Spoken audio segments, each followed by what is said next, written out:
Um, does your creative process change depending on the project, or is it more about just the client or the character that you're looking at? It's a good question, but it's different in different areas. But Right. I would say that my focus is on the written word Mm, because we are sort of a messenger dressing the story. We are right. storytellers. And so the kind of collaboration that we can have with writers and directors is really what informs us of where to go and how to be creative and Mm, how creative to be. right.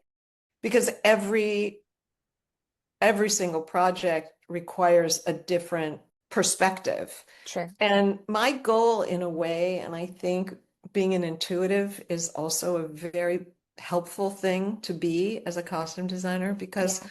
you have to intuit so much of Sure. what a director wants. You know, directors aren't always the most vocal, verbal people Mm, to communicate right. ideas and concepts. And so you work across between the written language and the visual world and trying to connect them into understanding the story that is being told and who these characters Mm, are. And that's where you really have to dig deep because it's so different than fashion and about dressing the external reality mm, of people. true. Um, for me, because I came into this work as a painter, I've never stopped looking at it as a painter. Mm, that's interesting. It's a two-dimensional surface ultimately that we look at, whether it's a film screen, a television. Stage is different, and designing Yeah. for the stage is different because it Mm, is in three dimensions. true. It is much more like sculpture Mm, because you have to consider a different perspective when you're creating theater. right. So, you know, it really is different for every project. And, there are small projects with small budgets, there are big True. projects with big budgets. You have to figure out how to make it work for whatever is required. Right. That makes sense. Yeah. What is your role behind the scenes of a project look like? At what point do you come in? What's a typical day like? Is there a typical day? There are no typical days, and for me, there never has been because I always did multiple projects. Mm, So I might be working on a film at the same time I'm working on a sitcom or two or three sitcoms at the same mm, time I'm working on an episodic television. right. Everything has a different rhythm. Everything has a completely different way of working. I'm glad I'm out of those years of many multiple projects at the same Mm, time. right. I was very fortunate to be able to do that, and I had the skills to do that Hmm. because I'm a big multitasker and I'm kind of the more the merrier kind of person. Right, right.